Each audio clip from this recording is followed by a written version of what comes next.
Bajo las frías y grises olas del Mar del Norte yacen 25 naufragios. Son reliquias de la mayor batalla naval de la Primera Guerra Mundial. Alemania la llamó Skagerrak. Los británicos, la Batalla de Jutlandia. La Batalla de Jutlandia es la mayor batalla naval de la historia. Definió el resultado de la Primera Guerra Mundial.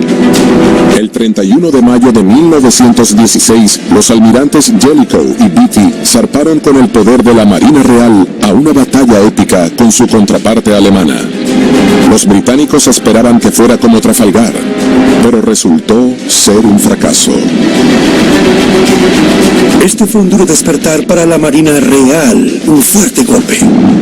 Al terminar la batalla en el mar, comenzó la batalla de palabras. Jellicoe fue despedido y Beatty tomó su puesto. Pero ¿por qué los cruceros de batalla de Beatty explotaron en minutos? Como resultado, una nave como esta fue aniquilada casi en un instante. ¿Por qué Jellicoe le permitió a la Marina alemana escapar?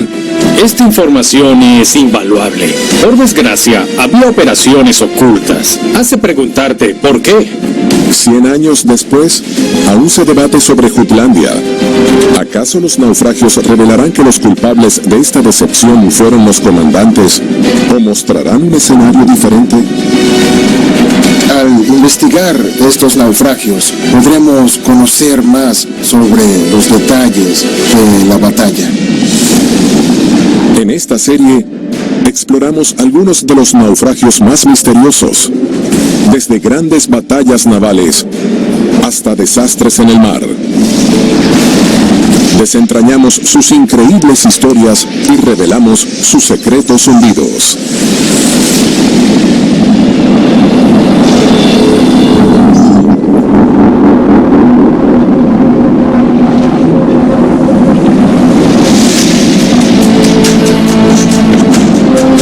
El 31 de mayo de 1916, la Marina británica y la alemana se encontraron cerca de la costa danesa en Jutlandia. Su legado es una serie de naufragios, muchos de los cuales mantienen secretos. El resultado de esta catastrófica batalla naval yace en el fondo del mar, en frías, verdes y claras aguas cerca de Jutlandia. Tenemos 25 naufragios, 14 son británicos, 11 son alemanes. Casi 175,000 toneladas de barcos navales son testimonios silenciosos de esta última batalla, de las épicas luchas de barcos de guerra que ocurrieron en la Primera Guerra Mundial.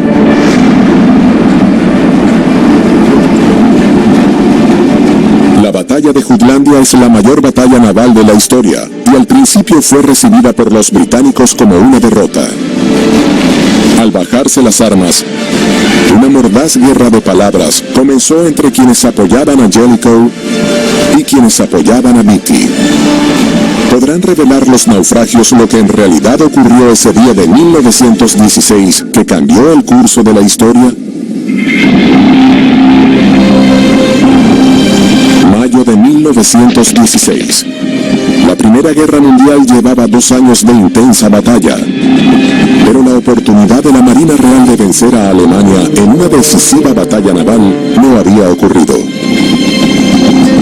Ambas marinas tenían flotas masivas que estaban muy bien entrenadas, estaban listas para la batalla, pero estoy seguro de que había muchos hombres felices de quedarse tranquilos porque sabían que estas armas con las que dormían y las cuales eran responsables podían causar un gran daño.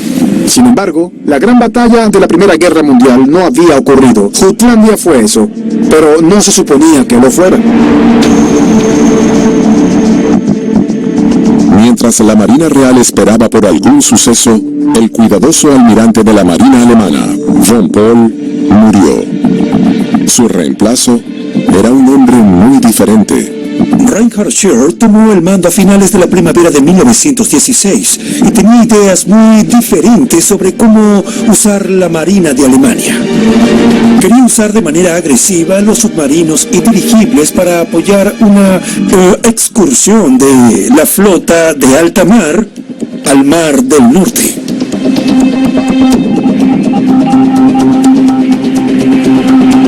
El El 30 de mayo de 1916, los británicos interceptaron señales que revelaban que la flota de barcos de guerra alemanes zarpaba al mar. Parecía que el día que la Marina Real había estado esperando había llegado al fin. Para Bonham Fons, un guardia de marina de 16 años a bordo del HMS Hercules, era muy emocionante. El comandante bajó con una corneta y dijo: no hay sonido en las estaciones. Siempre lo recordaré porque el movimiento fue inmediato. Los marineros salieron de las escotillas inferiores a la acción. Todos festejaban como locos. Habíamos estado en Scapa Flow por 3 o 4 años. Estaban cansados y harían lo que fuera por entrar en acción. Las flotas británicas salieron a enfrentarse a las flotas alemanas. El escuadrón de barcos estaba comandado por el vicealmirante Beatty, mientras que la sección más poderosa de la Marina Real, la Gran Flota, estaba comandada por el almirante Sir Jellicoe. Pero como afirma su nieto, Nicholas Jellicoe, no se parecían en nada. No había dos personas más diferentes que Jellicoe y Beatty en términos de su pasado, su educación y su rango social. El almirante era un hombre muy inteligente, muy cerebral. Por otro lado, Beatty creo que era un hombre con mucho carisma y quería ser posicionado y juzgado como un segundo Nelson.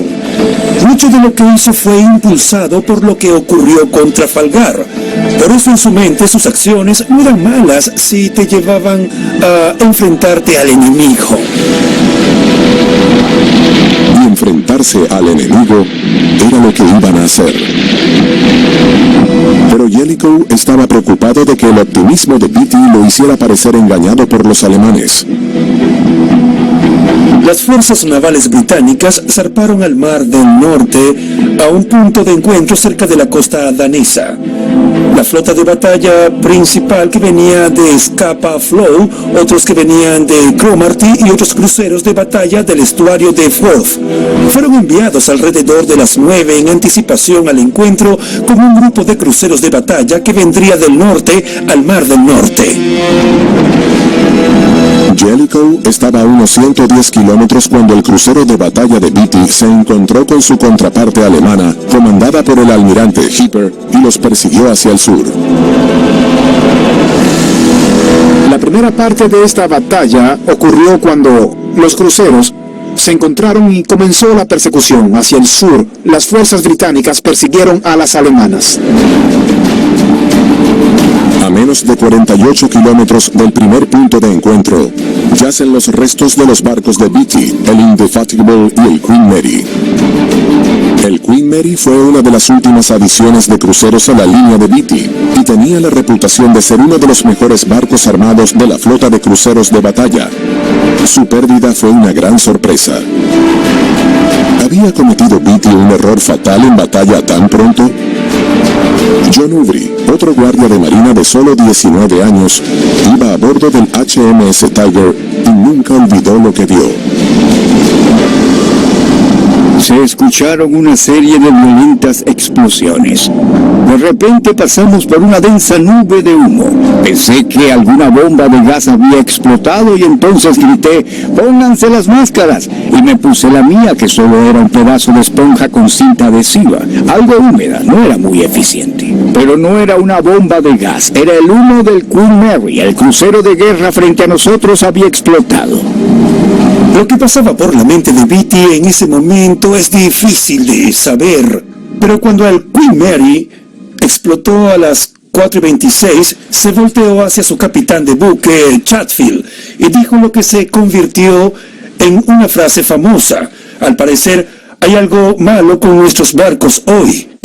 Ese fue el comentario del siglo. ¿Había algo malo con los barcos ese día? ¿O el error estaba en el comando de Beatty? Chuck Mead es un arqueólogo que vive en Florida y está analizando material del naufragio del Queen Mary con la esperanza de responder esa duda. La sección sobreviviente del Queen Mary está elevada en el suelo marino con respecto a muchos otros naufragios. Aún puedes ver la cubierta de madera, puedes ver un número de cascos y proyectiles masivos que podían pesar 1 tonelada que habían sido disparados a una distancia de kilómetros. Esto era lo que le daba a un crucero de batalla su poder y su valor. Pero un examen más detallado revela que la mayor parte del barco ha desaparecido. La sección de la popa está bastante dañada, pero algo intacta. La sección delantera no es más que solamente escombros, por lo que parece que toda la parte frontal del barco se desintegró con el impacto de la explosión. Chuck descubre que lo que ve es menos de la mitad del barco de 200 metros de largo y que el área del quiebre parece estar algo más adelante de la torreta P del Queen Mary. Los británicos pensaron que su mejor arma sería la velocidad, por lo que la armadura de sus barcos sería más ligera. Los británicos desde los días de Nelson habían preferido la velocidad al atacar, por lo que tomaron algunos atajos. ¿Acaso el naufragio de la nave fue resultado del error humano o del mismo Beatty?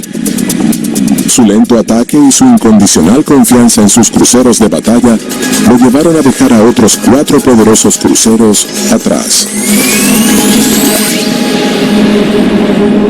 Si Beatty se hubiera detenido por un momento a reconsiderar sus recursos, hubiera entrado a esta batalla con una fuerza imparable. Si hubiera atacado antes y hubiera usado la velocidad de sus barcos, pudiera haber salvado tanto al Indefatigable como al Queen Mary de su temprana destrucción. Pero estas solo fueron las primeras 2 pérdidas en Jutlandia. Y una de las últimas pérdidas fue de Jellicoe. ¿Podrán los naufragios siguientes revelar que ambos comandantes cometieron errores o que las causas fueron otras? Después de todo, este fue solo el comienzo. Delante de la línea de Beatty, mientras se dirigían al sur, había un grupo de cruceros liderados por el Comodoro Goodenough de Southampton. Goodenough vio el humo revelador de barcos enemigos que se acercaban desde el sur. Se acercó lo más que pudo para comprobar sus sospechas. Goodenough le envió un mensaje urgente a Beatty para informarle que se dirigían a los brazos de la flota de alta mar alemana. Esta era la información que Beatty necesitaba. Ahora sabía que se dirigía a una trampa. ¿Pero acaso los documentos en Londres revelan que Beatty debía saber esto desde antes? Mientras más grande es el proyecto, las dimensiones de las torres del puente Golden Gate son más de 200 metros de altura. mayores son las dificultades.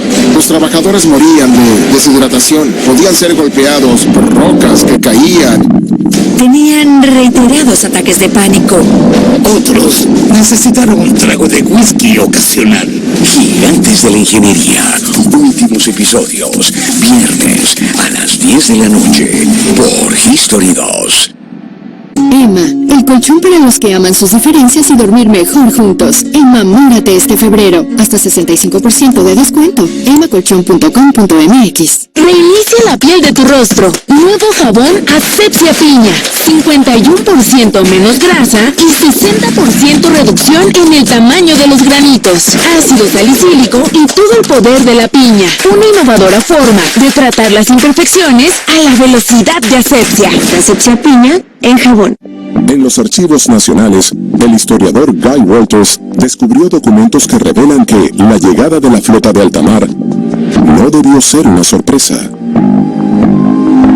En agosto de 1914, el barco de guerra alemán SS Magdeburg encalló cerca de la costa de Finlandia, y unos rusos se montaron en el barco y allí encontraron 3 libros de códigos. Aquí tengo una copia de uno.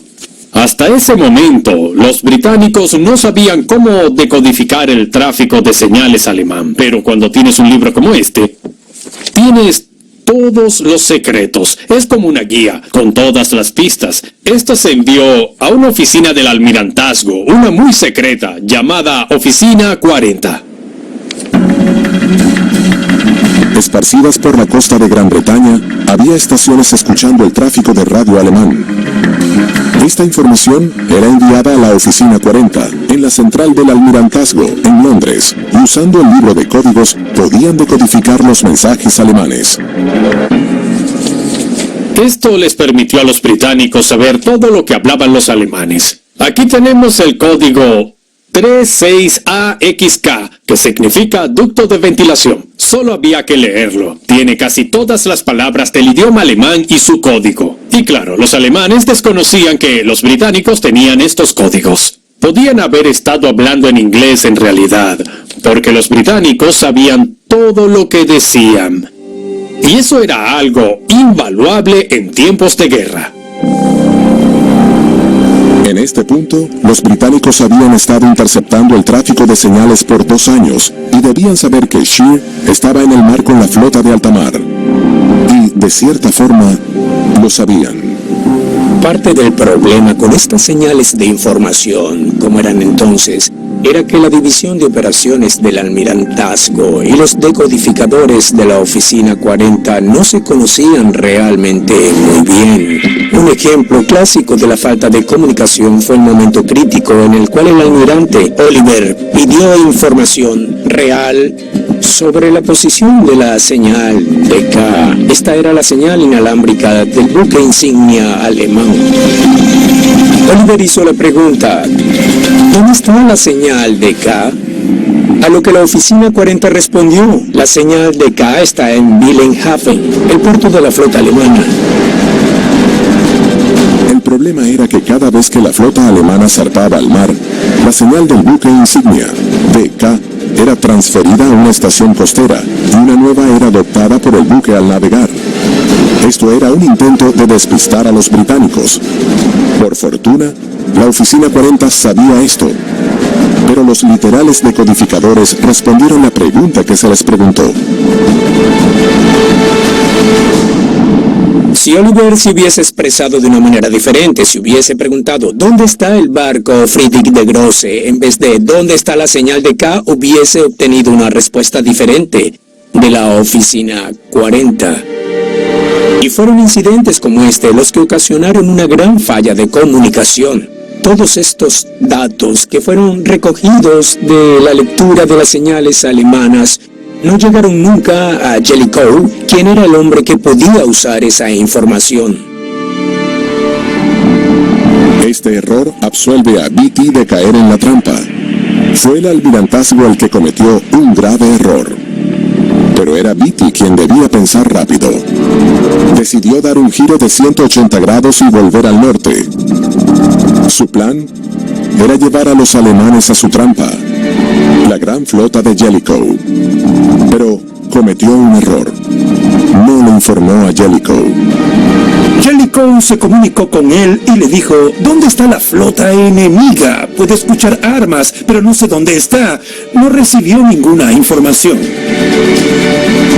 Quedaba en manos de Jellicoe y de la fortuna que la trampa de Beatty resultara y que Jellicoe bloqueara a los alemanes en un semicírculo de ataque.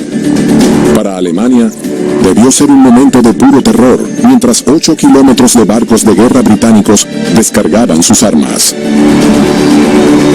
El almirante Jellicoe tenía la mano ganadora, tenía el sol a sus espaldas y tenía alemanes enfrente, y fue capaz de descargar todo el poder de sus armas sobre el almirante Scheer y volverlo pedazos.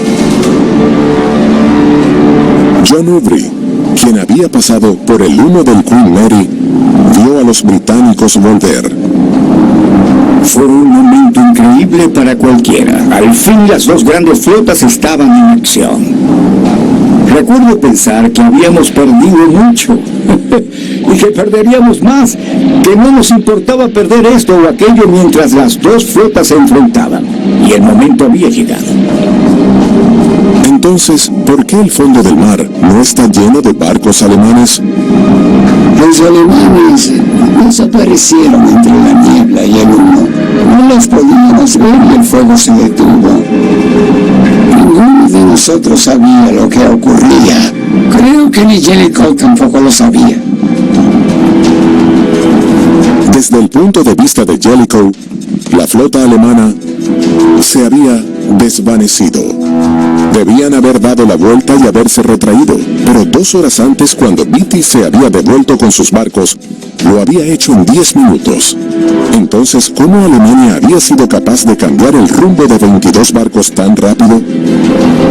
En ese momento, Scheer hizo algo atrevido. Ordenó lo que se conoce como un giro de batalla. El giro de batalla era la idea de que cada barco girara sobre su propio eje. No uno después del otro, sino todos al mismo tiempo, lejos de los británicos, de sus armas y en realidad de vuelta a la niebla. Y Jellicoe veía estos blancos perfectos y 4 minutos después no veía nada, solo veía niebla.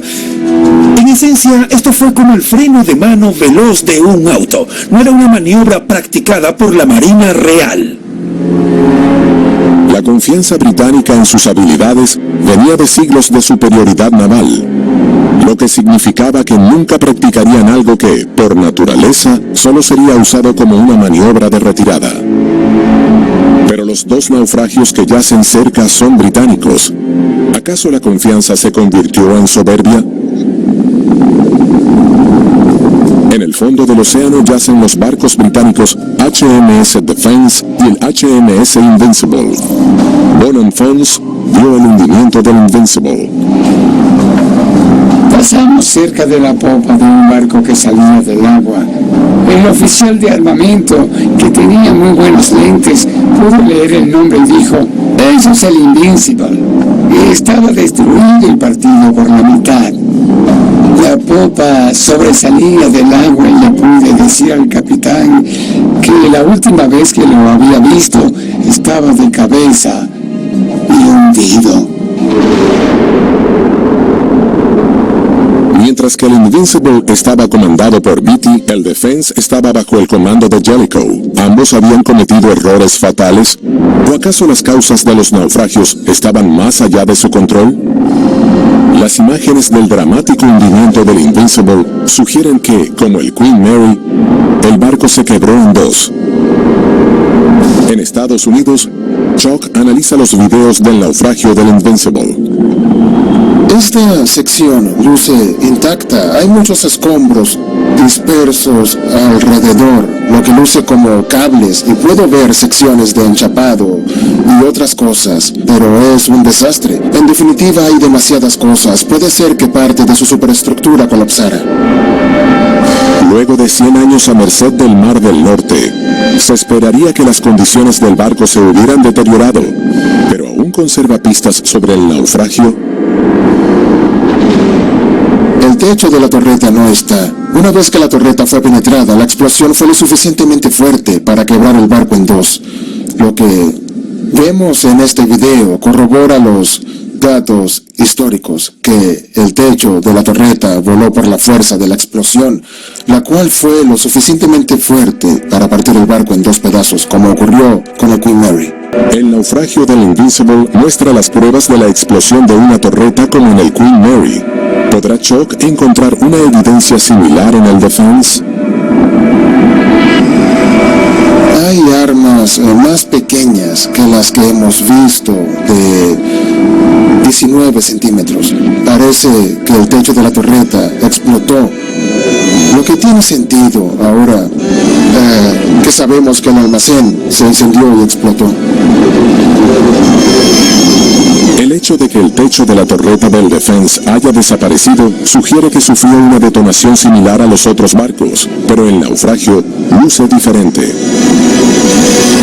Al menos parte del cuerpo luce intacto por la manera en la que se hundió. Se pueden ver muchos escombros también, pero puedo ver grandes partes de la cubierta donde la madera todavía está en su lugar. Mientras que el naufragio del Defense revela que no se quebró como los otros barcos, igual repite el patrón. Las diferencias en los naufragios se deben a las diferencias de diseño de los barcos. Los almacenes de munición del Queen Mary, del Indefatigable y del Invincible estaban en el centro del barco. Es probable que las explosiones en esta área vulnerable causaran el rompimiento de los barcos en dos. Sin embargo, el Defense tenía una torreta de 23 centímetros en la proa y otra en la popa. Por eso la explosión, en vez de partir el barco en dos, le destruyó los extremos, dejando el centro en el fondo del mar.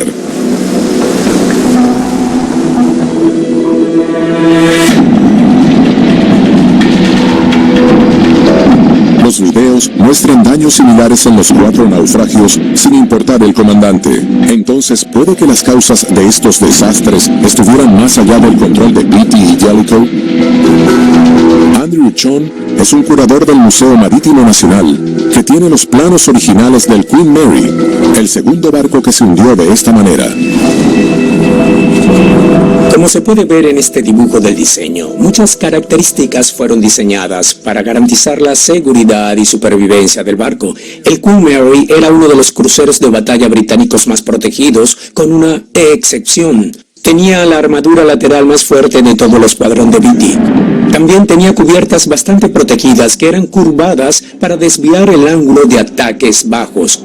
En términos de daños y de ataques enemigos que penetraban, el barco estaba bastante subdividido. Y esa era la realidad. Y claro, dentro de las torretas había varios niveles de seguridad diseñados para minimizar el daño físico y el daño por incendios. Todo esto era el mayor miedo en un espacio donde realmente se almacenaban muchas municiones.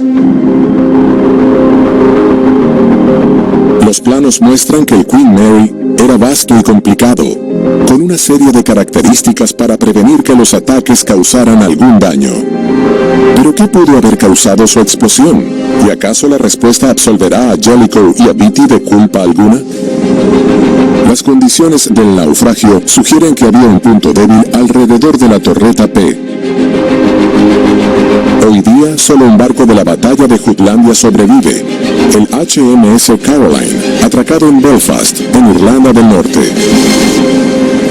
Aunque había barcos más grandes en Jutlandia, la manera en la que los hombres debían pelear, entrenar y trabajar era muy similar en todos estos barcos. Las condiciones eran las mismas. Si te subieras a este barco, sería como viajar al año 1916. El mecanismo de torretas posee una serie de niveles en el corazón del barco. ¿Tendrá el Caroline las pistas sobre lo que pasó con el Queen Mary?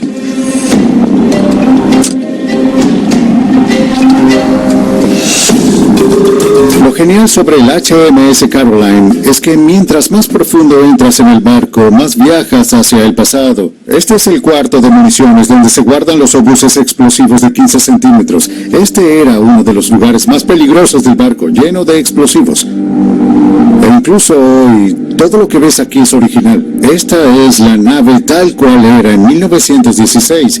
Imagina el peligro que suponía, lo claustrofóbica que era. De hecho, hoy en día aún huele a pintura y combustible. Huele a barco en plena acción. Fue en estas torretas vulnerables donde ocurrieron las explosiones. ¿Qué puede revelar el Caroline sobre cómo la tripulación manejaba estos explosivos? Jutlandia es una de esas batallas que sigue siendo recordada. El trabajo a bordo del HMS Caroline era muy físico. No había mucha ayuda mecánica para mover las cosas. Era solo fuerza humana, personas levantando estos explosivos, colocándolos en las grúas, cargándolos por 3 o 4 niveles hasta los cañones. Era un ambiente muy aislado, no tenían mucho conocimiento sobre lo que ocurría. Sentían el cambio de movimiento del barco cuando cambiaba de dirección, sentían el vaivén del mar. Quizás podían oír el sonido de las explosiones en la distancia, pero en realidad no sabían lo que ocurría. La manera en la que eran manejadas las torretas era similar a como se hacía en el Queen Mary.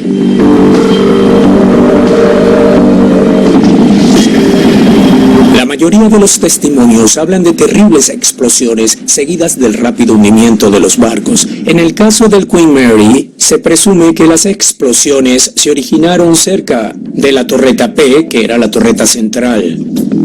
Barcos como el Queen Mary estaban diseñados con un sistema de varios niveles, por los cuales se movían las municiones hasta la habitación de armas. Los explosivos del nivel más bajo eran colocados en una grúa. Luego pasaban por un elevador armado con una escotilla a prueba de fuego, donde también colocaban la cordita en los niveles siguientes. Por último, también pasaban por otra escotilla antes de llegar a la torreta de armas.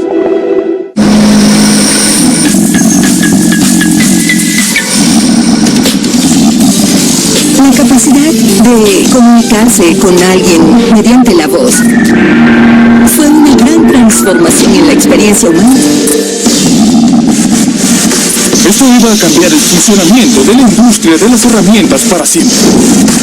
Descubre las invenciones que cambiaron nuestra vida. Gigantes de las máquinas. Últimos episodios, lunes a las 10 de la noche por History 2. La cirugía de hemorroides es horrible y muy costosa. Las revisiones son muy incómodas. El olor intenso. Y créame, usted no quiere eso. Si usted detecta hemorroides desde una etapa temprana, piense en Nixon. Nixon favorece el alivio de las hemorroides. Con Nixon me siento en las nubes. En cada nivel, las puertas debían ser cerradas cada vez que pasaba la grúa para que actuara como una barrera contra el fuego. Pero era un sistema con una falla. El único problema de este sistema era que no permitía un uso veloz de municiones. Era deliberado, estaba muy bien diseñado y estaba pensado para mantener la seguridad del barco. Pero el desempeño desfavorable en la guerra se debía a la lentitud de los ataques. En Jutlandia estaban determinados a no repetir esa realidad y dejaron las escotillas a prueba de fuego abiertas. Todo esto funcionó para llevar los explosivos y las corditas más rápido a las torretas, pero también suponía dejar un pasaje expuesto para el fuego que podía entrar desde las torretas a la habitación de municiones. Esto era una situación muy peligrosa. Los obuses alemanes golpearon las torretas y el fuego viajó por todas las escotillas abiertas hasta las municiones y causaron una gran explosión que partió el barco en dos. En los barcos como el Queen Mary con torretas centrales, esto los partió por la mitad. En el Defense, las explosiones destruyeron los extremos. La tragedia para los británicos fue que los sistemas alemanes para manejar cordita de manera segura no eran muy diferentes a otros. La diferencia radicó en que los alemanes siguieron sus reglas al pie de la letra y que los británicos no lo hicieron. Todo se concentra en cargar las armas lo más rápido posible, y eso en los barcos más grandes como los cruceros de batalla fue un desastre.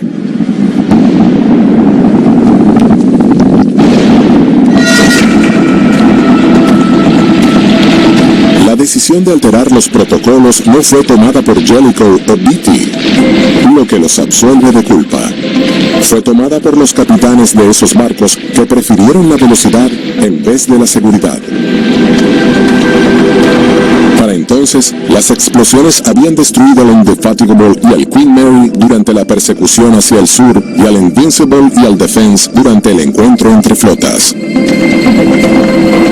Shear dio la vuelta para atacar 2 veces más a los británicos, bañándolos con una ola de torpedos. La respuesta de Jellicoe resultó controversial luego de la batalla. Mi abuelo fue muy criticado por lo que hizo. Decidió alejar a los barcos de la gran flota del ataque, el ataque de los torpedos alemanes. Y esto no era una manera común de enfrentarse al enemigo, pero fue una maniobra estudiada con cuidado en los años siguientes. Le había informado al almirantazgo sobre lo que iba a hacer. Incluso les dijo que él sabía que esto causaría el odio del público porque sería malentendido. La meta de Jellicoe era disminuir la velocidad de alcance de los torpedos alemanes, por lo que tomó la decisión menos popular de no arriesgarse. Puede ser criticado por otras cosas, pero en esto creo que tuvo razón. Al caer la noche, los británicos y los alemanes fueron hacia el sur. Pero Jellicoe decidió ser precavido y no atacar de noche. Sintió que cualquier ventaja que tenían se podía perder en una batalla nocturna. Y su flota no estaba entrenada en tácticas nocturnas y sus reflectores no eran tan buenos como los de los alemanes. Detrás de sus flotas, Jellicoe colocó una barrera de destructores para proteger a sus barcos durante la noche. La clave para atraer a Alemania a la batalla al amanecer era bloquear su ruta hacia el puerto. Pero no era sencillo, porque Shear tenía múltiples rutas disponibles. Una de esas rutas consistía en dar la vuelta e ir a través del estrecho de Skagerrak hacia el Báltico y de vuelta a Kiel. Esta era una opción. Otra de las rutas los llevaba al sur y allí tenían 2 opciones a través de los campos minados. Una era ir por Heligoland y la otra a través del llamado pasaje de Ems. La tercera ruta, que fue la que Shear escogió, era por el arrecife de Horms y pasó detrás de los campos minados cerca de Schleswig-Holstein, para luego bajar por la costa hacia un lugar mucho más seguro. ¿Acaso Jellicoe podía predecir los planes de Shear? Jellicoe conocía las opciones de Shear, así que debía decidir cuál ruta creía que el alemán iba a tomar. Jellicoe tomó la decisión de bloquear la ruta directa hacia Wilhelmshaven. Jellicoe apostó todo a una ruta. Creía que había la posibilidad de un enfrentamiento con la flota alemana al amanecer a las 2 o 2:30 de la madrugada. Pero Shear tenía otras ideas. Shear decidió atravesar la línea de bloqueo de Jellicoe para llevar a sus barcos al arrecife de Horns y luego ir detrás de los campos minados de protección.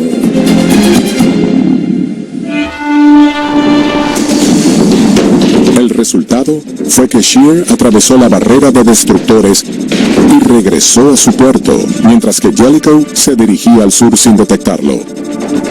Esto parecía demostrar que Jellicoe había cometido un gran error. Pero en los archivos nacionales, Guy Walters encontró documentos que demuestran que la culpa quizás no fue de Jellicoe. Lo que tenemos aquí son todas las decodificaciones recibidas y traducidas, y esta es la batalla de Jutlandia en tiempo real. Esto eran los mensajes que intercambiaban los alemanes, decodificados casi en el momento, y que luego eran enviados a la marina para evaluarlos. Aquí hay uno a las 12:50. Un bote se dirige a Ostfriesland. Favor enviar 4 botes más. El segundo escuadrón de batalla sigue al primer escuadrón de batalla. Esto es invaluable para Jellicoe, porque cuenta con la posibilidad de ver lo que hacen los alemanes en tiempo real. Esto es como tener un dron volando encima de tus enemigos. Puedes ver las acciones exactas de tu enemigo y lo que planean hacer. Puedes ver el futuro. ¿Estaban decodificando mensajes que apuntaban a Jellicoe a la dirección correcta? En la noche del 31 de mayo de 1916, la Oficina 40 recibió mucho tráfico, que decía que la flota alemana avanzaba en una dirección sur-sureste al arrecife Horns. He marcado 4 ejemplos de estos y son muy explícitos. Flota Central procede al sur-sureste hacia el arrecife de Horns. Y aquí hay otra. Estén listos a las 4 a.m. en el arrecife de Horns cerca de Scaw. Y así continúa. El almirantazgo en Londres dio todas estas señales que confirmaban que la ruta por donde Scheer llevaría a la flota alemana sería por el arrecife de Horns. Ahora veo todas estas señales que Jellicoe también debió ver, pero que nunca hizo. Estas señales eran decodificadas en la Oficina 40 y luego pasaban a los operadores del almirantazgo, quienes decidían cuáles señales enviar a Jellicoe. Es extraordinario cómo los operadores se quedaron con estas señales. Hay 16 señales aquí que dicen arrecife Horns. No puede estar más claro, pero solo enviaron 3 a Jellicoe. Dado el gran error que los operadores habían cometido antes con la señal de llamado DK, Jellicoe no confiaba en ellos. ¿Por qué no confiaba en ellos? Porque antes los operadores le habían dicho que no se preocupara, que la flota alemana estaba en su puerto. Ahora se había encontrado con dicha flota, así que pensó que todo lo que dijeran esos operadores era mentira. Lo ignoró. Es lo que hay que tener en cuenta. Jellicoe no confiaba en los operadores no confiaban en la Oficina 40 y toda esa información valiosa nunca fue comunicada a nadie. Pero claro, había personas en los destructores que podían ver lo que Scheer hacía. Sin embargo, esos avistamientos no se le comunicaron a Jellicoe. El punto más crucial de estos sucesos nocturnos fue que los destructores fallaron en reportar lo que les ocurría. Fue solo después de las 3 de la mañana que un reporte completo con su posición fue enviado por los últimos barcos británicos que se enfrentaron a todos los alemanes. Había también una mala cultura de asumir que lo que el comandante al mando podía ver, el almirante también lo veía. A las 4:30 a.m., la Marina alemana llegó a puerto. Mientras amanecía en el Mar del Norte, Jellicoe se percató de que había sido engañado. Los británicos se enfrentaron a la idea de que, quizás, Gran Bretaña no era la reina del mar. Jutlandia tiene un lugar controversial en la historia naval británica. Primero, por las expectativas de los británicos. Ellos esperaban una victoria como Trafalgar y cuando resultó no ser el caso, se decepcionaron. Una consecuencia desafortunada de esto fue que los marineros, al regresar a casa, fueron abucheados y a algunos les lanzaron cosas. El público estaba convencido de que habían perdido la batalla y que los habían engañado. Los británicos estaban muy decepcionados por el resultado de la batalla. Pero como habían escuchado por años que Beatty era un segundo Nelson, Jellicoe recibió gran parte de la culpa. Las personas que los rodeaban se dividieron en 2 grupos. Lo lamentable luego de la batalla de Jutlandia fue la mordaz guerra de palabras que se libró entre estos 2 grupos, el de Jellicoe y el de Beatty. El hecho de que muchos mensajes importantes no fueron pasados a Jellicoe no fue conocido hasta que los documentos fueron revelados más de 20 años después. Y las explosiones de las torretas, consecuencia de la negligencia, fueron adjudicadas a los barcos mismos. A corto plazo, reforzaron muchos de sus barcos, colocando una armadura extra en los topes de los almacenes de municiones. Fue una pérdida de tiempo porque, en términos prácticos, esta armadura nueva no iba a prevenir el daño que podían sufrir de los barcos alemanes. La Marina Real, solo después, analizó y cuestionó sus acciones. El resultado inesperado de la batalla condujo a la Marina Real a cuestionar sus tácticas, su comando, su cultura, sus oficiales, muchas cosas que ocasionaron a largo plazo un mejoramiento del servicio.